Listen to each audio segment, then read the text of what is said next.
Okay, good morning, Boker Tov. We're on Kaf Gimel Amud Aleph, Sanhedrin 23a, the beginning of the third parak, which is going to bring us back to the first parak. The first two words of the Mishnah, the first three words of the Mishnah, Dinei Mamona B'Shlosha, are, of course, familiar to us because that's how the whole Masechet started, Dinei Mamona B'Shlosha. The Rambam explains, Hata'am B'ma she'amru chachamim, nope. Well, I have tiny writing here, but the Rambam explains the reason it says Dinei Mamona B'Shlosha to begin with is because we took a parak as a sort of sidetrack on the Kohen Gadol and the Melech in terms of what their relationship to a Beit Din is, and now we're circling back to Dinei Mamona B'Shlosha, and the parak is going to begin with how we decide who gets to be on one of these Batei Dinim, who gets to be the three who are on this court that are deciding these monetary cases. The Mishnah is not very clear. I'm just going to read and translate because the Gemara for the next about two amudim, the next for a while is going to be just trying to figure out what the Mishnah means. So instead of explaining it in depth inside, we'll just go forward in the Gemara, and as we learn the Gemara, we'll figure out what the Mishnah means. Okay. Dinei Mamona B'Shlosha, 3 dayanim for monetary cases. Ze borer lo echad, v'ze borer lo echad. This person, one of the litigants, chooses one. The other litigant chooses one. We'll talk about what one is again in the Gemara. Sounds like that would mean a judge. Sort of like with witnesses. Okay, so yes, and the Gemara is going to complicate it. So we'll just hold on and we'll just translate it as one. Ushnehem borin lahen od echad, and then the two of them, in this case meaning the two litigants, choose one more. Does it mean the two whoever we refer to? Because of what the Chachamim are going to be saying. So ushnehem borin lahen. Actually, that's a good point. So we'll again keep it as the two of them. We'll keep it unclear. The two of them choose one more. Divrei Meir. That's Rabbi Meir's opinion on how you choose your dayanim.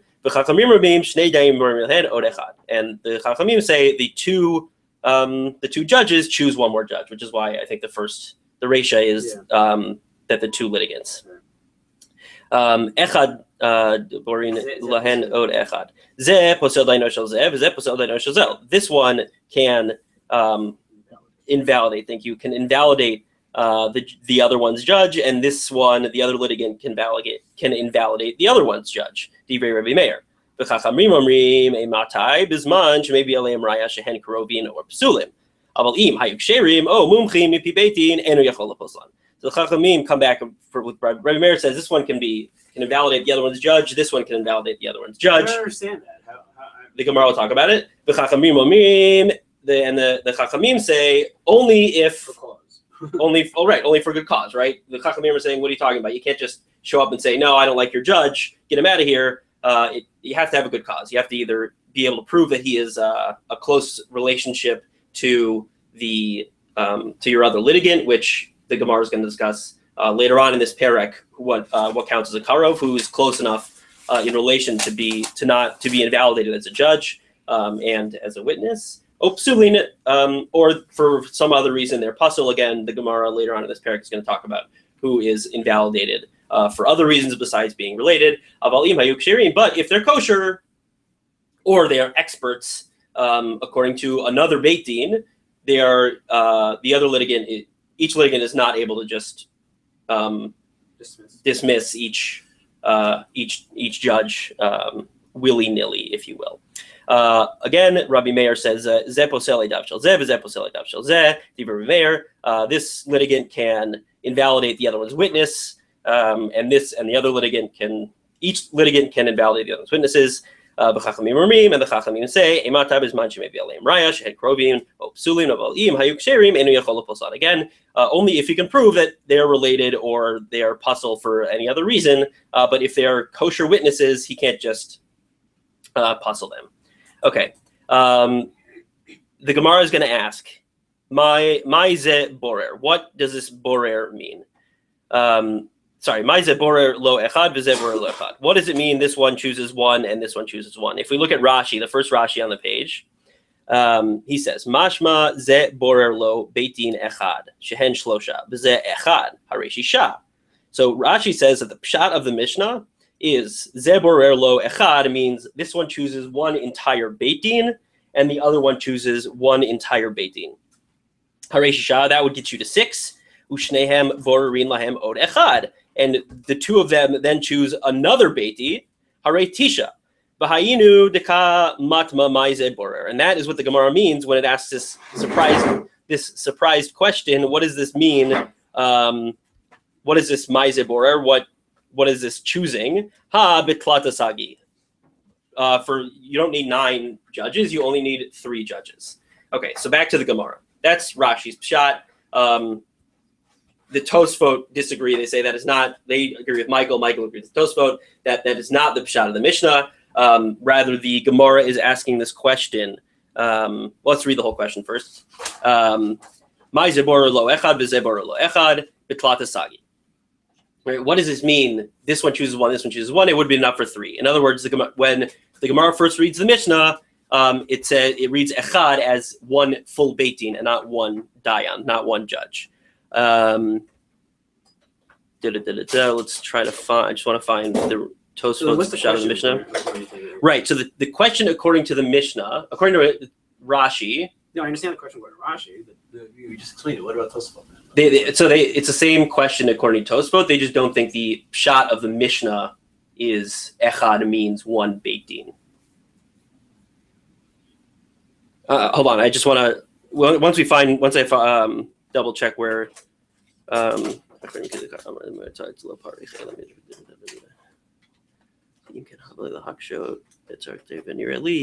Okay, so Veneer Ali, it's 1, 2, 3 lines down in the narrow lines of that Tosfot.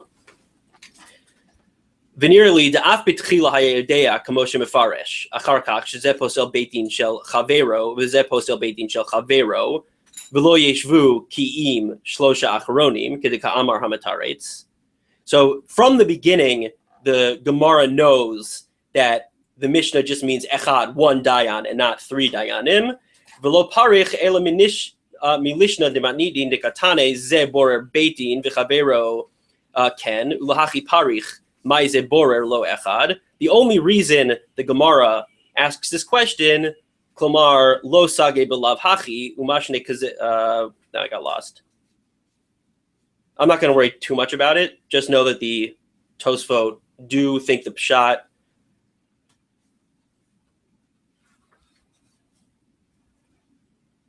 Okay. Because one of the Gemara is going to, one of the answers to this question that the Gemara brings is if the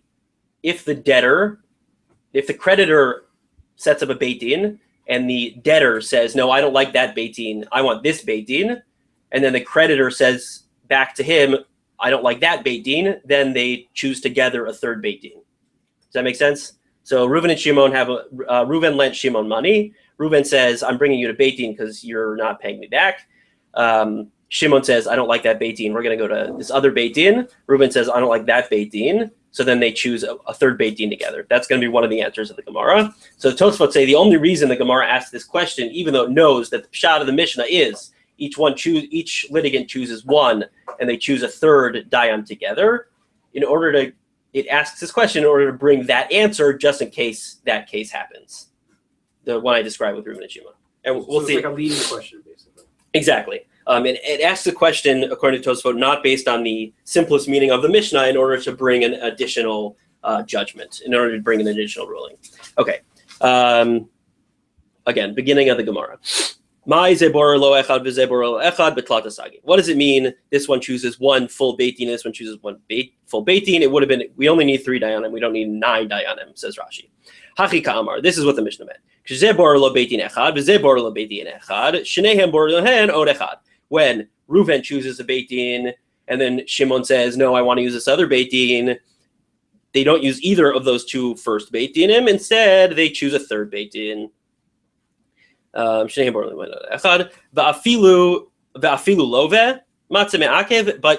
the Gemara acts a kasha on that initial answer that the Gemara is surprised that the debtor is allowed to choose to invalidate the creditor's Beit Din based on the following: the Ha'amar Rabbi Elazar or Lakaman Lamanal. So this is a quote from Rabbi Elazar later on. It's not really a quote. The Masorah Shas says, look over there closely, and you'll see that he does say this, but it's not a direct quote. We'll get there in a couple weeks. V'ha'amar Rabbi Elazar lo shanu elam malve avalove kofinoto v'dan be'iro keda'amar Rabbi Yochanan. Kofinoto v'dan be'iro. So later on, Rabbi Elazar is going to say this only applies when the creditor, sometimes they get creditor and debtor confused, so keep your ears on. Just in the Hebrew, I also get malva and lova confused. But so when the debtor chooses a Beit Din, the creditor can say, I don't like that Beit Din, we're going to use another one. But the debtor is not allowed to say to the creditor, I don't like that Beit Din. So how can this possibly be your answer when Rabbi Elazar later on says that it can't be both ways? Rabbi Kedamar the Teirut says Kedamar Rabbi Yochanan be'arkaot shebesuria. This Mishnah applies in non-professional batei dinim, in Beit Din with three dayanim that aren't mumchim. We'll say three dayanim that are not professional dayanim, who are not well learned in dinei mamonos. In that case, then even the debtor can come along and say, I don't like that Beit Din, because he has good reason, because they're not professional dayanim. They don't really know what they're doing. Okay. Barako Shibasuria Shanu, Hachanami, here too, Barako Shibasuria. So Rabbi Yochanan says in a different context, Barako Shibasuria, so here too, Barako Shibasuria, non-professional Batei Dinim. Aval Mumchin Lo. But if they're professional dayanim, no, then the Lova, then we go back to Rabbi Elazar's din that the Lova cannot say, I don't like that Beit Din. But the Malva still can. But the Malva still can. If the Lova says, I want to use this Beit Din,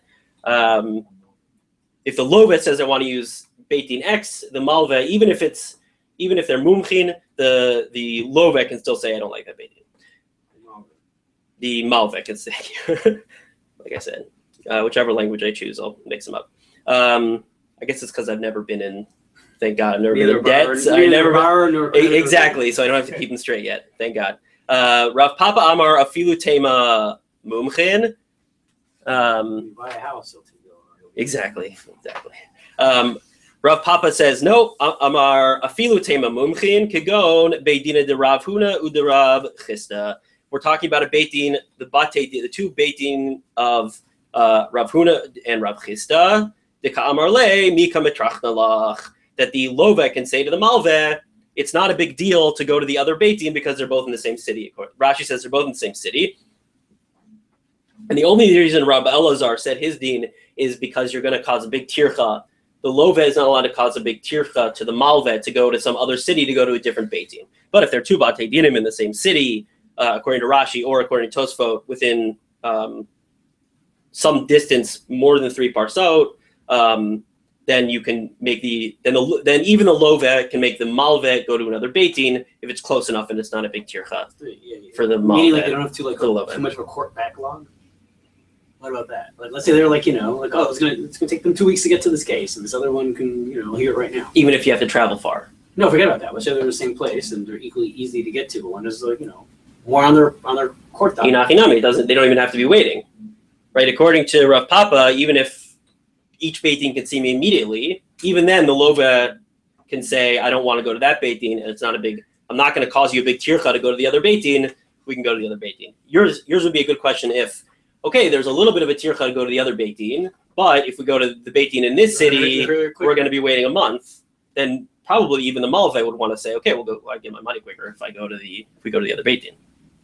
Okay. Weiter in the Gemara, we move on. So, okay. Okay, now we're going to go back to Michael's shot of the Mishnah and reject everything we just said. Tanan, shnei dayanim borarin lahen od echad. Right? We just said zebor echad means each one chooses a Beit Din. But then the Mishnah goes on to say, the Chachamim say, this dayan both dayanim choose a third dayan. So how can it possibly mean that the zebor echad means this one chooses a beit din, this one chooses a beit din, when it's clear that what it actually means is a dayan? The amrinan, and if you think that the shot of the Mishnah is, as we already said, beit din batar the pasli lahu azlu ubaru lahu beit din acharina. If you have one beit din and then another beit din and the second beit din apostles the first beit din, are they going to get together and choose a third beit din? That just doesn't make any sense. The ode and an additional kasha on our initial pshat. It says one. Why would it? Echad does not mean one beit din. Echad means one dayan. Ela hachika amar. This is what the Mishnah means. Kishe ze borer lo dayan echad, v'ze borer lo dayan echad. Shnehen borin lahen od echad. When this one chooses one dayan and this one chooses another dayan, they get together and they choose a third one. Ma'ishna de'abde hachi. Why do they do it this way? Asks the Gemara. Hachi amri. Sorry, I just got lost for a second. What's that? Ma'ishna de'abde hachi. Amri marmarba mishmei de Rabbi Zera. Mitoch shezeh borer lo dayan echad v'zeh borer lo dayan echad. Ushnehem borin lahen od echad. Yetzei hadin la'amito. If this one chooses a dayan and the other one chooses a dayan, and they get together and choose a third dayan, basically it's the fairest way to choose a beit din. Everybody gets together, they agree, each one chooses one, and together they choose a third. Rashi says this is and Rambam says this too, this is the surest way, this is the best way to assure a fair outcome, and it eases the mind of the loser. Whoever loses the case will say, well, you know what, I chose my own dayan, and if he could have found a way to win the case in my favor, he would have. Therefore, it must be that the result that they came to is the truest, and the correct deed. So again, at the end of the day, we say the Mishnah means zebor echad means this one chooses one dayan and this one chooses one dayan, and then they get together and choose a third, according to Rabbi Meir. According to the Chachamim, the two dayanim that they chose will get together and choose a third dayan. Good. Weiter in the Gemara. Quotes the Mishnah, V'chachamim omrim v'chulei. This is referring to the Chachamim. I guess it can really be both, but I think it's V'chachamim omrim shnei dayanim borin lan el echad. Each of the two dayanim choose a third dayan. Nema b'de Rav Yehuda amar Rav kamiflagi. Maybe Rabbi Meir and the Chachamim disagree according to the same machloka that we have between Rav Yehuda and Rav. The Amar Rav Yehuda amar Rav ein ha'edim chotmin al hashtar eli im ken yodin mi chotem imahen. Edim should not sign on a contract, any kind of contract, unless they know who the other edim that are signing are, or one witness should not sign if he doesn't know who the other witness is.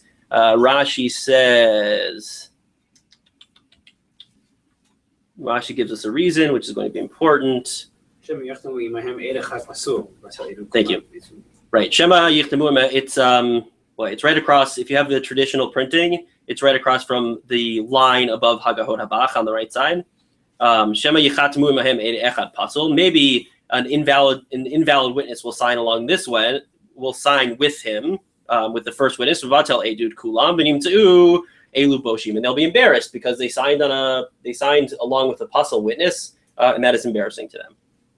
Rabbi Meir Litle. Rabbi Meir, who says that the two litigants choose a third dayan, does not have this ruling of Rabbi Yehuda Amar Rav. In other words, he's not worried about the two dayanim being embarrassed by the third dayan being somehow pasul. Litle dera Yehuda Amarav v'Rabbanan itlahu dera Yehuda Amarav, and the Rabbanan, the Chachamim, do agree with Rabbi Yehuda Amarav that the two dayanim need to know who the third dayan is. That's why they pick it jointly. That's why they pick it jointly, because they have to agree so that they are not later embarrassed by the third dayan.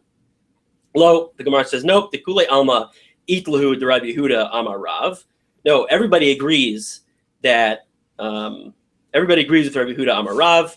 B'dat hadayanin kulei alma lo plige dibainan ki plige dat ba'alei dinin. So they disagree.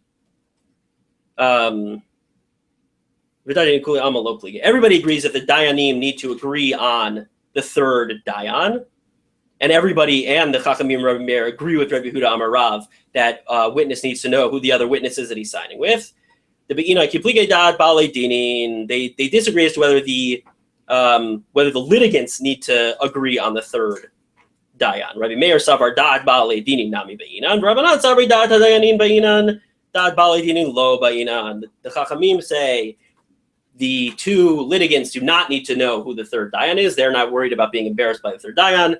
But Rabbi Meir says that you need complete buy-in from the two litigants in order to create a valid Beit Din, which is an interesting idea about Beit Din in general, and it's sort of a theme throughout this whole sugya is how does a Beit Din get its power? Is it automatically, like you sit if three men sit down and say we're a Beit Din, do they automatically get power, or do you need buy-in from the litigants? And the theme that seems to occur is that if there's a Beit Din of professionals set up in a town, they are the power. But if they're not mumchin, then you need buy-in from the two litigants. Otherwise the Beit Din doesn't really have any power. So that's sort of a theme throughout this. So, yeah. Okay, Gufa. This is we're going to quote the Amar Rav Yehuda Amar Rav Ein ha'edim chotamin al ashtar b'chulei. Two witnesses should not sign unless they know who the other witness is. We have a Braita that teaches a similar thing. Those with good seichel, those who are good people in Jerusalem, do the following: They wouldn't sign on a star unless they knew who else was signing with them. And they wouldn't be dayanim unless they knew who the other dayanim were going to be with them. And they don't go in to eat a meal unless they know who they're eating with. Might be tough for a wedding. Say it again? Might be tough for a wedding. Might be tough for a wedding. That's right. Why are they introducing eating? It's not like legal. Right. It's very different than the two first ones. It seems to be the company you keep. It's just. There are several other examples that you could come up with. I imagine there's something about eating a meal that carries more weight than maybe we think about it today. Mesev is not just like the seuda, right? Mi mesev imam, right? It's not just like sitting down for dinner. It's like going to the symposium or whatever, and it's more of a Pesach Seder type of thing than. You gotta see the guest list before. Exactly.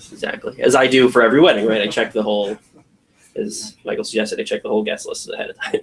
Not really. The note has to suggest from Rashi, and further, it has to do with the honor of the Torah scholar. In other words, right. With people who Right. Rashi says that a Torah scholar shouldn't be eating with non-Torah scholars. But the interesting is this isn't Chachamim, these are Nikei Hadat.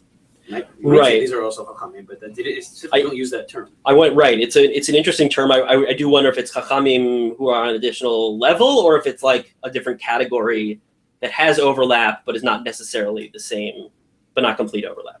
Okay, we got to go forward.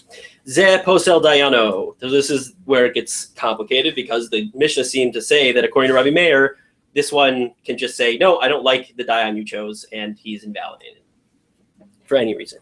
Kol kamine depasil dayane. Anyone who wants to can just invalidate a witness. A judge, thank you. Amar Rabbi Yochanan ba'arkaot shebasuria. So we have this Rabbi Yochanan again who says, nope, we're talking about non-mumchin judges. Barkaot shebasuria shanu aval mumchin lo. So you can't just say, I don't like your judge if he is a mumche. If he's like a professional, he knows what he's doing in dinei momanos. Which sort of makes sense, and then it's harder to understand what Chachamim are saying. Exactly. Loha megitkane seifa. Loha megitkane seifa. That can't be because of what the seifa says. That's only if he brings proof that the dayan is puzzle or related somehow. If he's somehow or otherwise invalidated. But if they're mumchin or kosher in every other way, he cannot puzzle them. Miklal Rabbi Meir mumchin nami ka'amar, because the Chachamim say that does not apply to a case where they're mumchin. It stands to reason that Rabbi Meir is talking about a case where they're mumchin.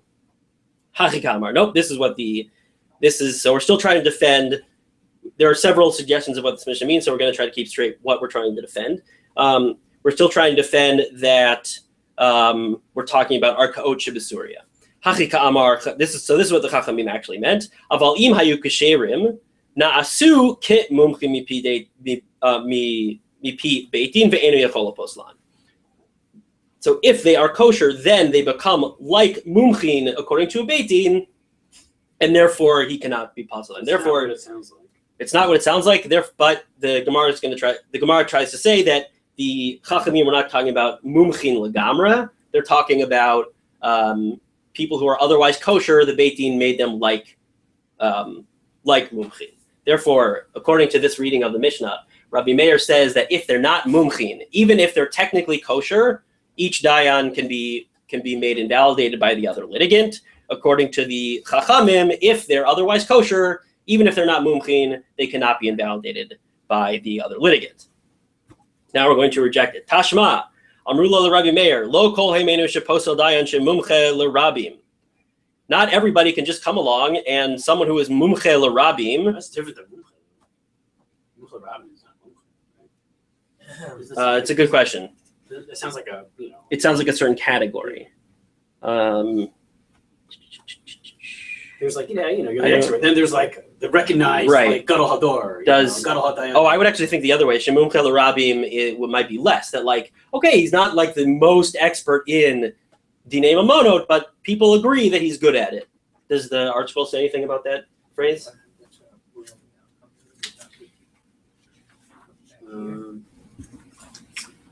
What's the phrase? Mum Kel Rabim.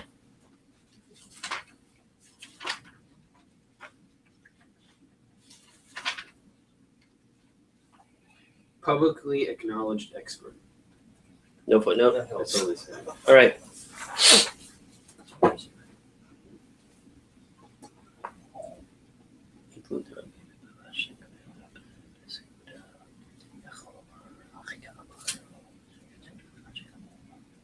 Oh, you know what? Then let's see something in the next note. Then they say then the next one is Lo kol shemeinu so they anshim hu Rabbi Malayim. He's not like a real expert, but just right. Well, enough for the people. Exactly. That must be why I thought that is because okay. Sheposel dayan shemumchel rabim ema lo kol heimenu sheposel dayan shehim chuhu rabim alehem. So let that again. We're going to reread what the Chachamim say, just like we did in the Mishnah, to say what the Chachamim in this Tashma were saying were that the two litigants have decided, or the people have generally decided, that these three are mumchin on them.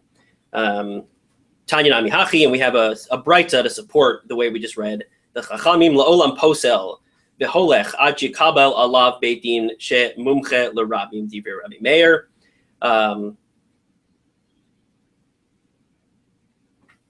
Divrei Rabbi Meir. Sorry, I got a little sidetracked here. We have a bright to support that. Le'olam posel v'holech. Right. Each litigant can continue to invalidate judges until they get to a beit din that is accepted on the general public as a mumchin, just like we reread. Actually, hang on. Mumchin nami ka'amar hachi ka'amar aval hayu no dayan shemumchel rabim.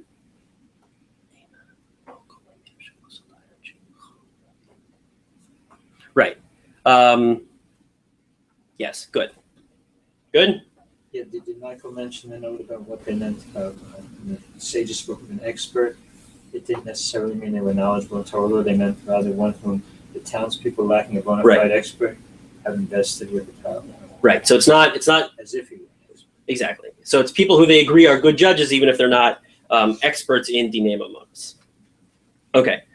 Now we're going to officially reject our initial read of this part of the Mishnah. Ready? Okay. V'ha edim kemumchin dami. The Amar Rabbi Meir, ze posel edav shel ze, vize posel edav shel ze. Ha itmar Allah, Amar Reish Lakish. No, sorry, stop there. Ze posel edav shel ze. We have a general rule that edim are automatically considered as mumchin, and Rabbi Meir said in the Mishnah that each litigant can disqualify the other one's edim. Therefore, it can't be that Rabbi Meir is talking about non-mumchin. Because even for edim, who are always mumchin, Rabbi Meir says you can posel. Each one can invalidate the other one's witnesses. So even by the dayanim, he could be talking about mumchin. And even so, he would say that each one can be invalidate the other one's dayanim. Ha itmar Allah. So we have the following Amoratic statement regarding this Mishnah. Amoresh Lakish. Pek kadosh yomar davar zeh. How could a holy mouth such as Rabbi Meir say something so ridiculous that each one of the litigants can just go right and left, invalidating the other one's dayanim and witnesses? No. Here's what he means. Tane edo. Let the Mishnah say, right? The Mishnah said edav, his two witnesses. No, what Reish Lakish suggested that it actually is edo, his one witness. He can invalidate one of the witnesses. Lamai. Okay, he can invalidate one witness based on what? If we're talking about a case of dine mamonos, the Torah says you need two witnesses. So what does it mean invalidate one witness? One witness doesn't do anything anyway. If one litigant brings one witness to say Shimon owes me money, it doesn't do anything because one witness is invalidated d'oraisa. If it's for taking an oath, if one of the litigants brings one witness and the witness takes an oath that he's telling the truth, then he's believed like two witnesses. Therefore, Rabbi Meir can't mean that he can be invalidated. Le'olam lemamon. No, we are talking about a case of mamon. Lo tzricha de kable ale kibetre. So we're talking about a case where one of the litigants brought one witness, and the other litigant said, "Fine, I accept your witness as two witnesses." So he can voluntarily say, even though the Torah invalidates one witness, I'm just like I accepted this beit din of non-mumchin, I also accept your one witness of mumchin. Your one witness is also invalidated by the Torah. My kamash malan. Okay, fine. If that's what Rabbi Meir meant, that step back. Reuven and Shimon. Reuven lent Shimon money. Reuven brings one witness. Shimon says, "Fine, I accept your one witness as valid." Rabbi Meir says, even after that witness gives his testimony, Shimon can say, "I take it back. I don't accept that one witness testimony." The Chachamim say he can't do that. As long as he's kosher and not related, the Chachamim say he cannot renege on his acceptance of one witness as valid witnesses, like two. So this validation is happening before he testifies or after he testifies? After. That's the chiddush of Rabbi Meir. Reuven brings one witness. Shimon says, "I accept." I just want to go over it again because we're going to come back to it. Shimon says, "I accept your one witness. To be believed as two witnesses." The witness gives his testimony. Shimon says, "I changed my mind. He gave testimony I didn't like. Whatever reason, I changed my mind." Okay. This has something to do about it's the witness in terms of having to swear. Yeah. That was previous. Yeah. Okay, but is it the same situation? No, it's a difference. Now the witness is not swearing because according to Torah law, if the witness takes an oath. But they say it's not the witness who's swearing, the litigant has to liable to swear. Excuse me. Yeah. Okay. So In other words, you bring one witness. One witness saying that he has to swear, not the witness, but the litigant. But there's no swearing. If they're swearing, then according to Torah law, he can't renege. So even Rabbi Meir agrees he can't renege there. When he can renege is when there's no swearing involved, but one of the litigants says, "I accept your one witness as if he were two witnesses, and he should be believed." Okay, but I thought he was disqualified one witness as two in terms of actual monetary. Exactly. That's the chiddush here. Is that the Chachamim say if the second litigant accepts the one witness, he can that's accepted in the court legally. If he invalidates the witness, it's kind of like an admission of guilt, because the Dayanim are going to say, well, the reason you invalidated the witness is because they truthfully testified against you. Right. So it might not look too good in terms of the end result. This is true, but Rabbi Meir can still say. Right. Rabbi Meir says you can still say it. No, right. It's not right. Like not the reality of it is, it's not a good look for the litigant. Okay. My kamash malan, but what chiddush is there here according to Rabbi Meir, according to Reish Lakish, according to Rabbi Meir, who just explained that? My kamash malan, what's this Mishnah teaching? That he can renege on accepting the one witness. Tanina, we already learned it in a Mishnah. Amar lo, ne'eman alai abba, ne'eman alai avicha. If one litigant said to the other one, my father is trusted as a dayan or a witness, or your father is trusted for me as a dayan or a witness.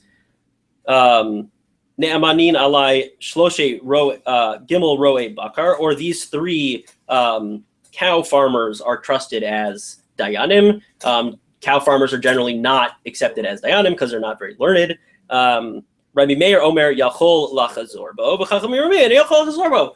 The Rabbi Meir says that he can go back, and the Chachamim say he can't go back, just like Reish Lakish just explained our Mishnah. The Amar Rav Dimi Berei de Rav Nachman Berei de Rav Yosef Kagon de Kable Ale Bechad. And Rav Dimi, the son of Rav Nachman, the son of Rav Yosef, said this is a case that he accepted one of three, that the Abba and Avicha are one of three Dayanim. I want to put that in parentheses because it's not really important to our sugya. The Tosfot sort of point that out and then explain why it's here, but it's really not there. I mean, it's really not so important to explaining what's happening. Okay, tzricha, you need both of these. You need our Mishnah that says he accepts one witness. Rabbi Meir says he can renege on that acceptance. The Chachamim say he can't. And you need the other Mishnah that says, I accept your father, I accept my father, I accept 3 roe bakar on my Beit Din. Why do we need both? The itana abba ve'avicha, the ha ka'amrei rabbanan, the lo matzei hadarbe mishum, the abba ve'avicha chazu la'alma, that maybe if we didn't have the case of abba ve'avicha, we might say that the rabbanan agree with Rabbi Meir. Why? We might, if we only had the case of abba ve'avicha, the rabbanan might have said he can't renege on it because Abba, my father, and your father are, if they weren't related to us, they would be kosher witnesses. So maybe even then, the Chachamim, sorry, lost my train of thought. The Chachamim, when there are kosher witnesses, the Chachamim, when there's a technically kosher witness, the Chachamim say you cannot renege on it. Or when there's technically a kosher dayan, the Chachamim say you can't renege. Therefore, maybe when Abba ve'avicha, the Chachamim say you can't renege because la'alma, they are, like for everyone else who is not related to them, they would be kosher. Aval chad kebeitrei de la'alma lo chazi ema modulai l'Rabbi Meir. Maybe if one litigant accepted the other one's one witness, even for the rest of the world, deoraisa, it's puzzle because he's one witness, he's not 2 witnesses. Therefore, maybe even then the Chachamim would say you can renege on that acceptance of the one dayan. The Iashmein and Baha, and if we only learn our Mishnah, Baha Ka'amar Rabbi Meir, in our case, Rabbi Meir said he can renege. Aval Bahahi Ema Modulahu Rabbanan. But in the other case, say that he agrees with the Rabbanan, that in a case when it's technically, that in a case when Le'alma, for everybody, one witness is not kosher, he says the other litigant can renege. But in a case when Le'alma, for everybody else, it would be kosher witnesses or kosher dayanim, then Rabbi Meir would agree with the Chachamim that he cannot renege. Tzricha. That's why you need both Mishnayot. Okay, now we have seen 2 explanations of our Mishnah that Zeh posel dayan shezeh, Zeh posel dayan shezeh. We had I don't remember who the first one was. We had Rabbi Yochanan ba'arkaot shebasuria. We had Reish Lakish that it's talking about one dayan. Now we're going to reject Reish Lakish.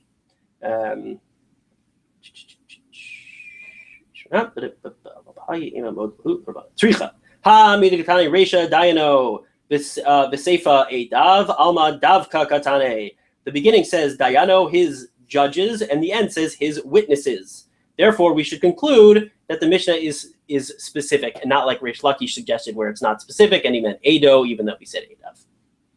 So it can't mean one witness, according to this. Amar Rabbi Elazar, V'bahu ve'echad leposlan, that he and one other witness came to puzzle the other one's witnesses. So Reuven brings two witnesses. Shimon brings his own one witness, and the two of them testify that Reuven's witnesses are puzzle. Kol kamine nogea be'eduto. But he can't just do that because he's nogea be'eduto. He's nogea be'davar. He's coming to puzzle the witness that's going to say he owes money.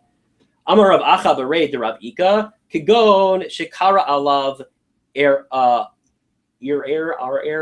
think our air. That says Rashi defines our air as RR.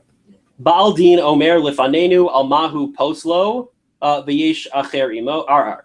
Shemet shel puzzle. That there's a general rumor going around that for some reason this man is a puzzle witness. And in that case, maybe he can come and bring his own second witness to puzzle Reuven. Maybe Shimon can bring his other witness to puzzle Reuven's witnesses. Ir demai, ar demai. This rumor about what? Ilema ar digazlanuta kol kamina nogea be'eduto. If it's a case that there's a rumor that this man is a thief, he's still nogea bedavar. He's still close to the case. He shouldn't be able to testify. Ela ar de pagam mishpacha. Rather, there's a rumor about his family, that maybe he's actually a slave, maybe he's not Jewish, maybe something like that. In that case, maybe this man or his parents weren't Jewish, and he didn't convert. Maybe in that case, Shimon can bring another witness and testify against this man's family. In modern Hebrew, le'arer is to appeal. To appeal? Appeal, to you say in court, you don't accept that. So maybe that's what it's saying. He says, "Oh, this witness is." I don't know how to pronounce it, but I think that's some of what's going on. Yeah. Sorry. Yeah. It must not be a rumor. It must be that he makes his claim in court, and depending on what kind of claim it is, he can bring a second witness in order to invalidate the first set of witnesses. If it's a pagam mishpacha, Rabbi Meir savar hane amishpacha kamesahade. The ihu mimela kapasil. According to Rabbi Meir, he's not testifying. He's no longer nogea bedavar because he's testifying about the family. He's not testifying about the case. And while he's testifying about the family, what do you know? He puzzles the witness. Rabbanan savri sof nogea be'edutohu. At the end of the day, he's creating a change in his case. Therefore, he's still nogea bedavar. So Rabbi Meir says he can do this can testify in this way, and the Chachamim say he cannot. It's machloket about whether or not he's still nogea bedavar. So you're talking, the case is you have two litigants, right? A and B. They each have their witnesses, right? So it's whether the witnesses for A can say that the witnesses for B are puzzle. Reuven and Shimon. Reuven brings two witnesses. Shimon says, "I know that one of Reuven's witnesses is puzzle." But they're actually coming. What are they coming to testify about the underlying facts of the case, or are they coming just to testify to puzzle? They're coming to testify to puzzle witness, and one of the two is the second litigant. That's the chiddush here. Because if it was two outside witnesses, of course they'd be able to testify. Right. But if Shimon, who is one of the litigants, wants to testify against one of Reuven's witnesses, Rabbi Meir says if he's testifying about this man's family status, then he can do it because he's far enough away from the case. He's testifying about the family, not testifying about the case. Chachamim say no. At the end of the day, he's still nogea bedavar. He's still testifying about the case. Close enough. Okay. Ki'ata Rav Dimi. Rav Dimi comes from Eretz Yisrael with another way to read our Mishnah. So that previous one was not rejected, but we have another explanation of the Mishnah. Ki'ata Rav Dimi from Eretz Yisrael. Amar Rabbi Yochanan, machloket b'shtei kitei edim. This is a machloket about two sets of witnesses. The Rabbi Meir savar tzarich lebarer Rabbanan Savri Eno Tzarich Levarer. There are many different ways to read the Pshat of this Gemara. I'm going with the Rambam because his is the simplest. Rashi does this whole girsa change that I can't quite figure out why he does it. If we want it, we don't have enough time to totally get into it. So I'm just going to read how the Rambam explains this. Masha Amar Zeh Posel Edav Shel Zeh V'Zeh Posel Shel Edav Shel Zeh Ein Machlokato. This machloket between Rabbi Meir and the Chachamim. B'mi shehevi shnei edim sheya'idu lo b'davar min ha'devarim shebal dino yifsol. Hold on, Meshamin lo. Sorry.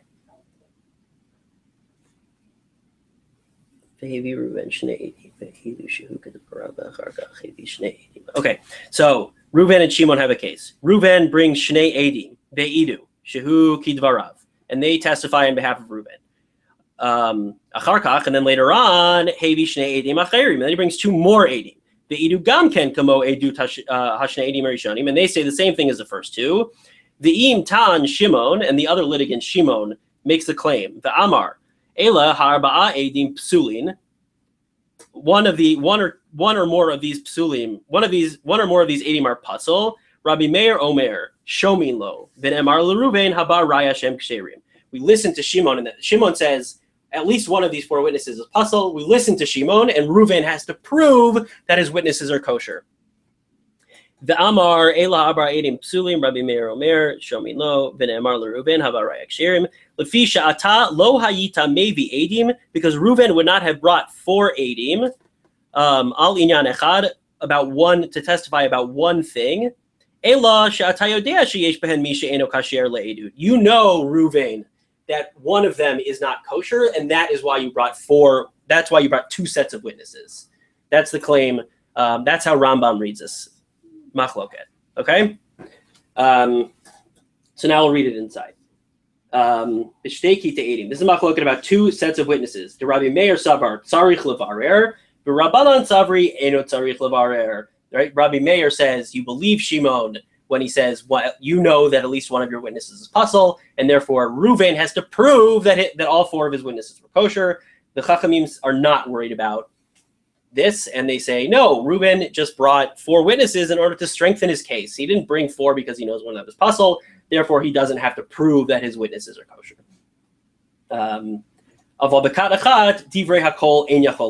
But everybody agrees that if Reuven only brought one set of witnesses, Shimon can't make any claims about their kashrut. Amru lefanov Rav Ami v'Rav Asi. Rav Ami and Rav Asi say in front of Rabbi Yochanan, thank you, because Rav Dimi brought this in the name of Rabbi Yochanan, and he continues to say, this is a continuing of the case that he brings, of his explanation that he's bringing from Eretz Yisrael. He says, Rav Ami v'Rav Asi asked Rabbi Yochanan, Ein sham elakat achat mahu. If there's only one set of witnesses, what's the deen? And then Rabbi Yochanan responds, Ein sham elakat achat. What are you talking about? Baha amar amrat aval bakat achat divrei hakol ein yachol lepaslan. We just said, if there's only one kind of witnesses, Shimon has no claim. Ela nimtzet kat shnia krovin o psulin mahu. If Reuven continuing according to the Rambam here, if Reuven brings two sets of witnesses, one of them is found to be pasul or kara, pasul for some reason, or they're related to Reuven, can Shimon still make the claim? And according to Rabbi Meir, Reuven would have to prove that the two remaining witnesses are kosher. According to the Rambam, Rabbi Meir would say, of course, because he initially brought four witnesses. He still brought four witnesses. Now one of them is kosher. Now that one of them is considered pasul, Shimon could still make the same claim because he initially brought four witnesses. The Chachamim, or you might say, no, Rabbi Meir would say he brought four witnesses because he knew one was karov or pasul, and we just discovered which one was karov or pasul. So if you have two more witnesses, then Reuven doesn't have to prove anything because we already found out who the non-kosher witnesses are.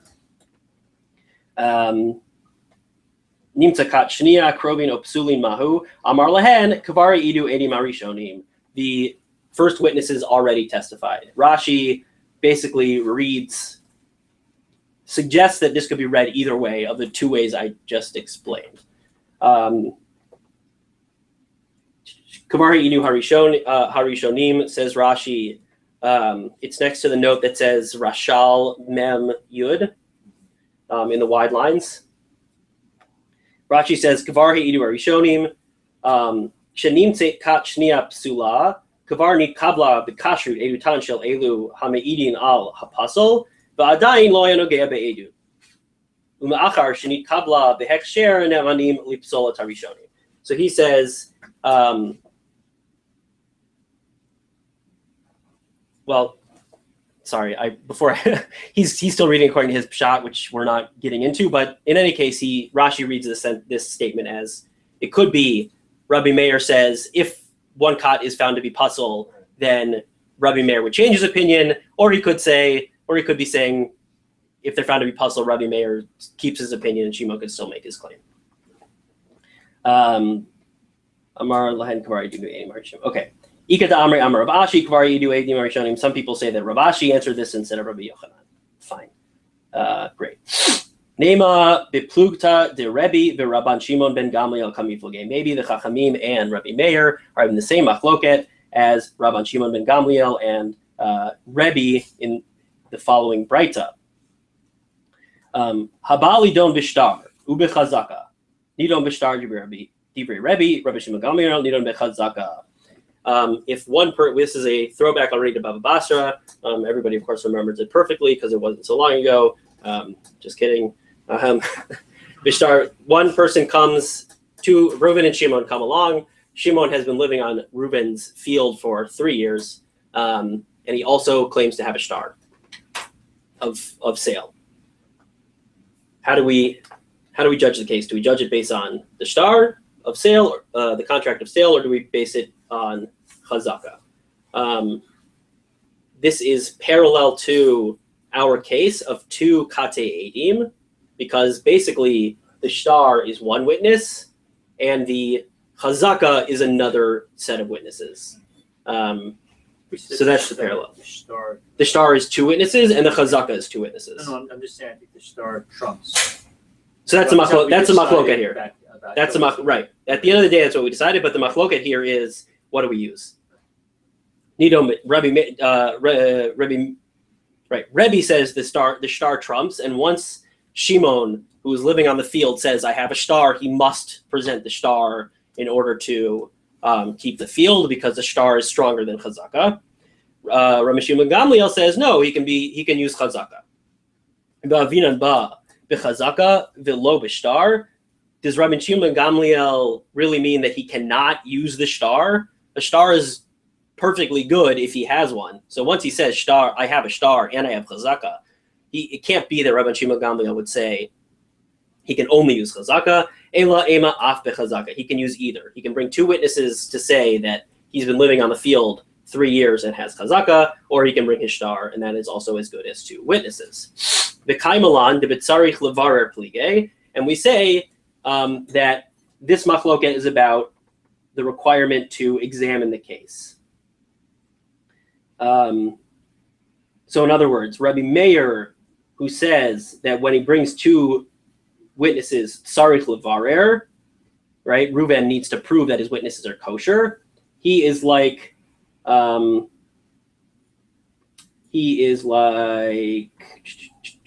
on, sarich levarer. Dang it, this is confusing.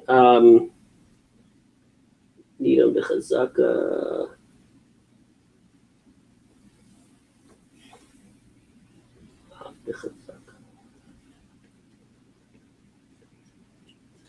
Okay. Okay.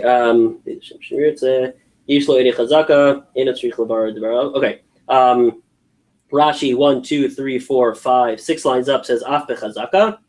Be'eza mehen sheyirtzeh. He can use either a chazaka or a shtar in order to prove that the land is his. Be'im yeshlo ede chazaka. And if he has witnesses for his chazaka, eno tzarich levar devarav al hashtar. You don't need to examine whether or not he actually has a shtar. V'hayinu da'amar Rabbi Meir keRebbe v'Rabbanan keRebbe Shimon. So the Rabbanan are like Rabbi Shimon Gamliel. Rabbi Shimon Gamliel says, you know, bechazaka or bishtar, and you don't.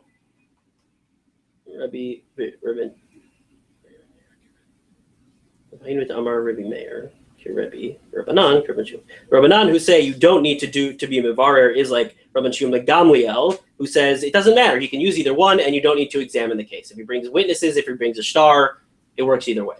No, if he brings witnesses to say he's been living on the land for 3 years, you don't need to examine whether or not the star is good, because he basically said, I have 2 Katei Eidim. He basically said, I have 2 Katei Eidim. You don't have to examine whether or not both are kosher. If you get rid of one, the other is good. Exactly. And Rabbi Meir says, no, once he claimed to have a star, you have to examine whether or not he has a star. Okay. Lo, Aliba de Rabban Shimon Gamliel Kuli Amal Plige. No, they both agree according to Rabban Shimon Gamliel. He Plige Aliba de Rabbi Meir de Rebbe. They are disagreeing within the Shita of Rebbe, who said that he needs to be. They both agree with Rebbe. They are disagreeing within the Shita of Rebbe Meir. The Rebbe Meir ke Rebbe. Rebbe Meir. Did I say Rebbe Meir or Rebbe? Plige aliba de Rebbe. They disagree within the Shita of Rebbe. Rebbe Meir ke Rebbe. Rebbe Meir agrees with Rebbe Meir. Rebbe Meir agrees with Rebbe, as we just said.